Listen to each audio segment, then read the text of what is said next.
जय हिंद, नमस्कार। स्वागत है आप सभी का साइको क्लासेस बाय आशीष सर यूट्यूब चैनल पर।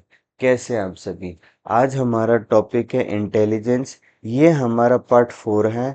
अगर आपने पहले के 3 पार्ट नहीं देखे हैं तो चैनल पर जाइए और पहले 3 पार्ट देख लीजिए, या फिर इस वीडियो के डिस्क्रिप्शन बॉक्स में आपको लिंक भी मिल जाएगा। आज हम अपने टॉपिक शुरू करें उससे पहले हम बात कर लेते हैं कि हमने कल क्या पढ़ा था। कल हमने इंटेलिजेंस की 3 थ्योरीज को पढ़ा था। सबसे पहली थी हमारी fluid and crystallised theory. Second थी हमारा पास मॉडल, जो कि जेपी दास ने दिया था। थर्ड था हमारा ट्रायर्किक थ्योरी, जहाँ पर हमने ट्रायर्की के 3 पार्ट पढ़े थे। आज हम पढ़ेंगे इमोशंस, इमोशनल इंटेलिजेंस, यानी कि सामयिक बुद्धि। अगर बात करें इमोशनल इंटेलिजेंस की, तो ये सबसे पहले जो कॉन्सेप्ट था इमोशनल इंटेलिजेंस का, वो सोलोवी और जॉन मेयर सोलोवी और जॉन मेयर ने दिया था। इन्होंने कहा था कि हमारी जो इंटेलिजेंस है, हमारी जो सोचने समझने की शक्ति है, हमारी जो हम कह देते हैं आईक्यू लेवल है, उस पर हमारे इमोशंस, संवेग का भी एक बहुत प्रभाव पड़ता है। आईक्यू लेवल, मान लीजिए किसी बच्चे का आईक्यू लेवल हाई है, लेकिन उसके माइंड पर फिलहाल उसके इमोशंस हावी हो रखे हैं, जैसे कि हम क्रोध, गुस्सा होना, हंसना, रोना, या फिर किसी बात को लेकर परेशान होना, ये हमारे सारे इमोशंस हैं। तो बच्चे के किसी बात को लेकर इमोशंस बच्चे पर हावी हो रखे हैं, बच्चा बार बार किसी बात को सोच रहा है, तो इससे उस बच्चे का जो आईक्यू लेवल है उस पर प्रभाव पड़ेगा। उस पर जो उसकी थिंकिंग पावर है, जो सोचने की शक्ति है, उस पर भी प्रभाव पड़ेगा। यानी कि सोलोवी और जॉन मेयर ने 15 साल तक इस बात की रिसर्च की, और 1995 में डेलियन गोल्डमैन ने भी इसका समर्थन किया कि हाँ, ये बिल्कुल सच बात है कि हमारे इंटेलिजेंस पर हमारे इमोशनल इंटेलिजेंस का प्रभाव पड़ता है। क्योंकि हम जो सोचते हैं, हम जो समझते हैं, उसका हमारे इंटेलिजेंस पर प्रभाव पड़ता है। अगर हम एक ही बात को बार बार सोचते रहेंगे, तो उससे हमारी सोचने की शक्ति जो है वो भी एक हद तक लिमिट आ जाती है, सीमित हो जाती है। और अगर हम ज़्यादा इमोशनल नहीं हो और हर बात के दोनों पहलुओं को, पॉजिटिव नेगेटिव दोनों पहलुओं को सोचते हुए चलते हैं, तो इससे हमारी जो इमोशंस इंटेलिजेंस है वो हमारे इंटेलिजेंस के साथ मिलकर आगे बढ़ती है। यहाँ तक बात समझ आई? नाइस, आगे चलते हैं। सामयिक बुद्धि अनेक कौशल, जैसे दूसरे व्यक्तियों के साथ संवेगों का प्रदर्शन, मूल्यांकन करना, हम दूसरों के साथ बात करते हैं वो करना, हम सोचते समझते हैं। अगर कहीं हम जैसे देखते हैं कि कोई बहुत इंटेलिजेंस बच्चे होते हैं स्कूल में, लेकिन जैसे जैसे लाइफ में आगे बढ़ते हैं, वो अपना उनका जो इंटेलिजेंस लेवल है वो कम होता जाता है। उसका कारण ये है कि वो आगे चल के अपने इमोशंस को अपने ऊपर हावी होने देता है। इसमें जॉन ये जो हमारी इमोशनल इंटेलिजेंस है, इसमें सोलोवी और जॉन मेयर ने टोटल 5 पार्ट में इसको डिवाइड किया है। पहला है हमारी आत्म चेतना, सेल्फ कॉन्शियसनेस। इसमें हम अपने भावों को, हम अपने फीलिंग्स को, इमोशंस को समझते हैं। जो हमारा फर्स्ट पार्ट है आत्म चेतना, सेल्फ कॉन्शियसनेस, इसमें हम अपनी फीलिंग्स को समझते हैं।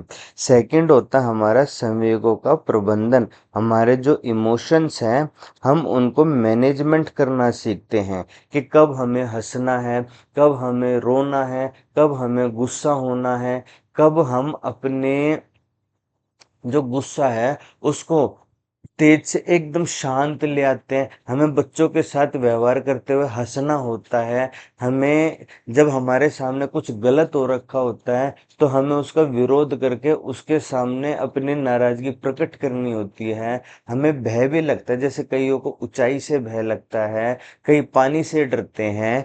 तो हम अपने सेकंड पार्ट में कहा है कि हम अपने जो इमोशंस होते हैं हमारे, उनको कंट्रोल करके एक मैनेज करें कि कहीं ज़्यादा गुस्सा ना हो जाए, कहीं कम गुस्सा ना हो जाए। तो हम अपने इमोशंस को मैनेज करते हैं। उसके बाद आता है हमारा सेल्फ मोटिवेशन, आत्म अभिप्रेरणा। इसमें जो हमारा डिफ़िकल्टी लेवल है जो हमारा डिफ़िकल्टी लेवल है, कठिनाई जो हमारी एक सबसे टॉप वाला पॉइंट आ जाता है। उस टॉप वाले पॉइंट पर हम पहुँचने के बाद हम डिमोटिवेट ना हो जाए, हमारे अंदर मोटिवेशन बना रहे, इसलिए हम सेल्फ मोटिवेशन करते रहते हैं कि हाँ, मैं ये काम कर सकता हूँ, हाँ, मैं टीचर बन सकता हूँ, हाँ, मैं टीचर बन सकता हूँ। यानी कि टाइम टू टाइम हम अपने आप को मोटिवेट करते रहते हैं, वो हमारा सेल्फ मोटिवेशन में आता है। उसके बाद आता है दूसरों से सहानुभूति, सिंपैथी विद अदर्स, यानी कि हम दूसरों की भावनाओं को संवेदनशील होकर उनके सुख दुख को समझते हैं। जैसे हम हमारे आस पड़ोस में जो जिनको हम आस पड़ोस में जानते हैं, अगर वो दुख में होते हैं तो उनके साथ हम भी दुखी होते हैं।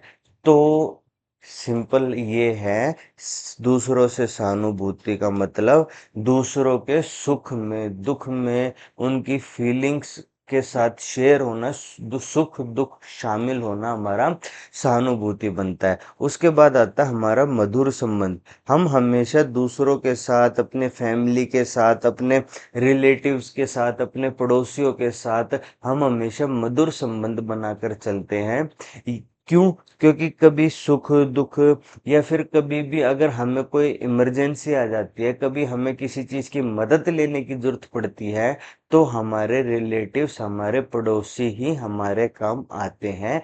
और हमारे पड़ोसियों के साथ, हमारे रिलेटिव्स के साथ हमें एक अच्छा संबंध बनाकर चलने को ही हमारा स्वीट रिलेशनशिप, मधुर संबंध कहते हैं। उसके बाद हमारी जो नेक्स्ट थ्योरी है वो है वर्णन की थ्योरी।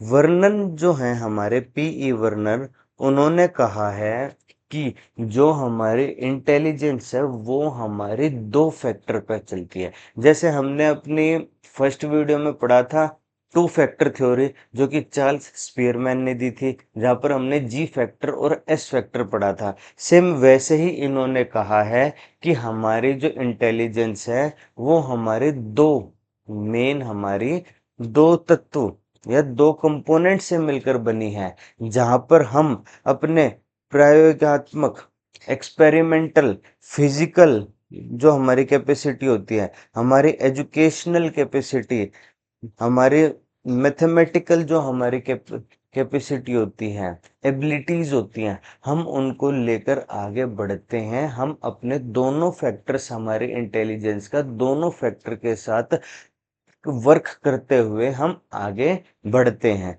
पी वर्णन की थ्योरी में हमारा यही है। जैसे हमने टू फैक्टर थ्योरी में दो फैक्टर पढ़े थे, एक था हमारा जी फैक्टर, एक था हमारा एस फैक्टर। और जो चार्ल्स स्पीयरमैन ने दी थी, जो हमने अपनी फर्स्ट वीडियो में पढ़ा था, उसमें उन्होंने क्या कहा था कि जो जी फैक्टर है वो जर्नल काम, जो हम अपने रोजमर्रा के काम करते हैं, वो हमारे जी फैक्टर में आते हैं। लेकिन कुछ ऐसे पेंटर्स होते हैं, पेंटिंग सब नहीं कर सकते, डांस सब नहीं कर सकते, तो पेंटिंग्स होती है, डांस होते हैं, यानी कि जो स्पेशल एबिलिटीज होती है, स्किल्स होती है, वो जब हम अपने अंदर बना लेते हैं तो वो हमारा एस फैक्टर में आता है। तो एस फैक्टर और जी फैक्टर दो हमारे फैक्टर हो गए, दो कंपोनेंट हो गए। ऐसे ही हमारे वर्णन कहते हैं कि जो हमारे इंटेलिजेंस है वो हमारे टू फैक्टर, दो कंपोनेंट्स को लेकर आगे बढ़ती है। यानी कि हमारी जो इंटेलिजेंस है वो दो मुख्य कारक विद्यमान रहते हैं, दो मुख्य कारक विद्यमान रहते हैं। टू हमारे component, two main factors exist under this factor. और ये दोनों कारक अपने साथ संबंध बनाकर हम अपनी शारीरिक योग्यता, शैक्षिक योग्यता, एजुकेशनल हमारी एबिलिटीज होती है, हम मैथमेटिकल क्वेश्चन सॉल्व करते हैं, हम किसी नई नई चीज़ के बारे में एक्सपेरिमेंट करते हैं, हमारे फिजिकल जो हमारी फिजिकल एबिलिटीज होती हैं, हम अपने स्थान संबंधी योग्यता यानी कि एक स्थान से दूसरे स्थान एडजस्टमेंट होने की बात हम बोल देते हैं, या फिर हम किसी के साथ बातें करने, जब हम किसी के साथ घुलते मिलते हैं तो उसकी, ये दोनों हमारे अंदर पहले ही विद्यमान, ये सारे हमारे अंदर पहले ही विद्यमान होती है, ये सारे हमारे अंदर पहले ही एग्जिस्ट होती हैं, और हम उन दोनों फैक्टर्स को अपने यूज करते हुए आगे बढ़ते हैं। नाइस। आज की वीडियो में हमारा इतना ही। हमारी इंटेलिजेंस की थ्योरीज जो हैं वो हमारी कंप्लीट होती हैं।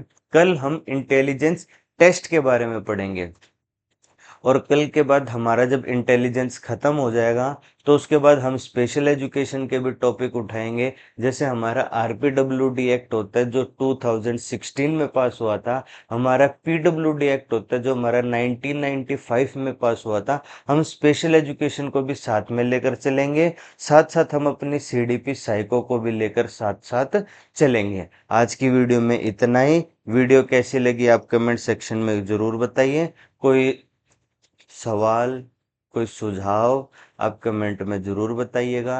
वीडियो को लाइक कीजिएगा, शेयर कीजिएगा और चैनल को सब्सक्राइब कीजिएगा। मैं मिलता हूँ आपसे कल की क्लास में, तब तक के लिए बाय, टेक केयर।